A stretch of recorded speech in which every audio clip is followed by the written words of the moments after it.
What is the creepiest thing you don't talk about in your profession? The fact that human organs are shipped, like regular packages at FedEx. I see them almost every day. It's most a company called CryoLife, I think. It's for organ donation. But we are very professional and careful with these packages, in particular for obvious reasons. Honestly, the fact that most stuff we deal with causes cancer. Generally, you can be quite safe as a chemist, but it's the long-term exposure that's an issue. Being somewhat not safe over time causes lots of issues. Sure, you always hear of someone who got a liter of solvent to the face, or got a toxic powder on their arm and was fine, but it's the sum of all your exposures, not the day-to-day stuff that kills you. Be smart and be safe. Wear gloves, wear a lab coat, don't breath anything in, and work in a fume hood with everything. I'm a nurse. I'd say it's probably the fact that people know when they are going to die. They will straight up tell you today is my last day, thank you for being kind, and you reassure them, because their vitals are good, they are taking to treatment well, nothing happening that would indicate a drastic decline. Then, inevitably, you will hear a flat line on the machine and run in, and sure enough, that patient has passed away. If it hadn't happened so many times, I would chalk it up to a few people who just didn't have the will to live anymore. But I've seen it enough. I know that's not it. Really creepy when you think about it too hard. I run pools. We make sure our swimming instructors have good training in spotting the signs of child abuse, because we see so much more of your kid's body than most other folks in their lives. Bathing suits don't do much to cover up suspicious bruising. This isn't necessarily creepy, but unsettling. I used to work in the travel industry. You'd be surprised at how many people seriously injure themselves, or even die while on vacation. People tend to think they are invincible when they are abroad. Spoiler alert, you are not. Buy travel insurance. The amount of suicide among doctors. Physicians have among the highest rates of suicide worldwide, but I didn't understand how significant it was until I was in the field. I assumed it wasn't a big issue. The career seemed great with prestige, high job security and income. And it is great, but I didn't know about working 60 days in a row, operating after being awake for 72 hours on call, cutthroat competition in training bottlenecks, the constant expectation and pressure to be the best and know it all from seniors and patients alike, the harassment and bullying from colleges that eat their young. Now that I'm working in hospital networks, I don't go more than a couple of months without hearing about another doctor who attempted or committed suicide. There is more open discussion about the crisis, but most remains unspoken. Many doctors in my country won't disclose or seek help for their mental health problems out of fear they'll be reported and have restrictions on their license. And if you are taken to hospital for the suicide attempt, the field is small enough that your colleagues and friends will hear about it, no matter how much staff maintain confidentiality. I visited a friend in Aiku who attempted suicide, and he was mortified that he had been transported to the hospital he was employed in. Everyone knew and he moved across the country. And you hear about funerals for an untimely passing of a 30-something-year-old doctor, while nobody talks about how or why they died. We are very uncomfortable talking about suicide. Patients' perception of their doctors is almost entirely based on our people skills/communication, but this does not correlate very well to the quality of our medical decision making. The reality is that there is a huge range within the medical community as far as motivation to learn and improve, being up to date with the latest research, etc. And sometimes friendly doctors are terrible decision makers. Likewise, some have no people skills to speak of, but are some of the smartest and hardest working people on the planet. The best way to assess your doctor's decision making is to go off the recommendations of other doctors, but even that is not 100% reliable, because a lot of us are hesitant to publicly criticize our colleagues. As a teacher, we know, but don't talk about it, how many of our kids have very fucked up lives. We know which kids have emotionally abusive siblings. We know which kids have no friends. We know which kids' parents pay no attention to their accomplishments. When it's something that crosses the line, sexual abuse, unsafe living conditions, etc., we will report it to CPS. Hell, as far as I'm aware, we are required to in every state, certainly are in mine. But there are so many horrible, horrifying Things that kids have to go through that don't cross the line into reportable territory. For example, one of my students 2 years ago was the only boy out of 5 children. His mother, her husband having walked out after baby #5 was born, took all of her aggression out on my student. It was never abusive, to our knowledge. But, he confided in me that his mother just didn't care about him. Any accomplishment of his sister's was praised and celebrated. His accomplishments? Ignored. The kid was one of the sweetest boys I have ever taught. All he wanted was to make his mother proud of him. She couldn't have cared less though, because to her he was just a reminder of the man who left her. The kid was emotionally neglected and starved for positive attention. We also know about the kids who have had seriously fucked up shit happen to them. Rape, molestation, severe physical abuse, even torture. One girl I taught was raped by her father and her uncle for years. Her uncle moved out of the country and her father is in prison. The situation has been resolved legally, but she is still facing years and years of psychological problems. So, to end my rambling, the creepiest thing about my profession that we don't talk about is how many of our students are messed up and facing years of therapy because of things beyond their control. A small percentage of people getting tattooed have HIV, AIDS, hepatitis, etc. And they are not always honest on their release forms. I was taught to always treat every client as if they have hepatitis C, so everyone gets the same precautions, safety measures, and equipment sterilization. It's tough though, because we'll have sketchy people that probably use drugs or come in wanting their house party tattoo fixed, and we have no idea if they were sharing needles. We either make a judgment and deny them service, or treat them like everyone else and use precaution. I've only had one person be honest and tell me they had HIV while they filled out their paperwork. I wish I never knew this, but I was a hairdresser for a while and at one point was working in a not so good area. I had just started at this new salon and the owner warned me to watch out for an older man who would come in after a young girl. That in and of itself was kind of strange, but nothing too jarring. It's also important that we had almost no staff. Do I work many 6 to 7 hour shifts by myself? Well, one day a young woman, maybe 25 years old, came in, and an older man behind her, who said absolutely nothing. I took her to the chair, and like everyone else, asked her what she wanted. She pulled me close to her, and said that man there thinks I'm getting my head shaved. He gave me $100, but just trim it. I look back at the man, and there he was, starting to masturbate in the corner. I told him to leave, and called the police. The girl started crying in the chair. It was by far the creepiest thing I've seen. I never knew people had fetishes like that. I wish I never knew.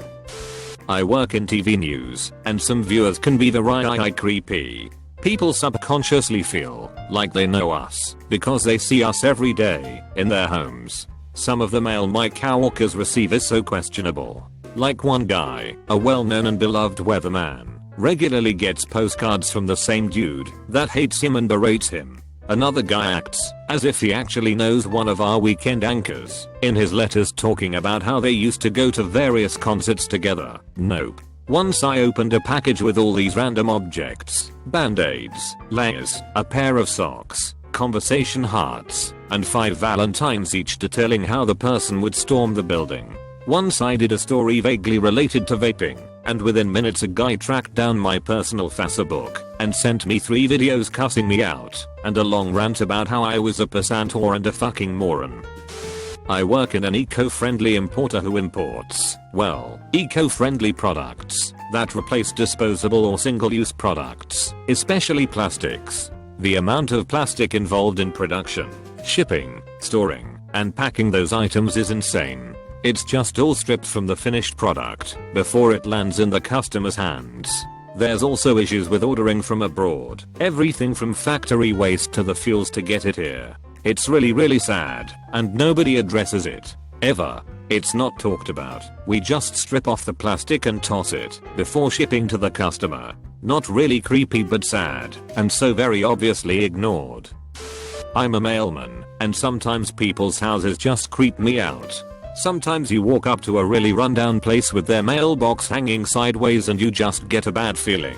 Like bad things happen here, it's also creepy how bad some people's houses smell, and I can smell that shit from outside. If you're a hoarder with 20 cats, I can smell all the cat piss and sweet rotting smell as soon as I go up your walkway. Also, delivering mail to sketchy businesses that are clearly fronts for something else is never really fun.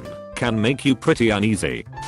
Not really creepy, but I work at a wood shop, and it is an absolute OSHA disaster. Safety guidelines are rarely, if ever, enforced, and corners are cut constantly to get stuff built on time.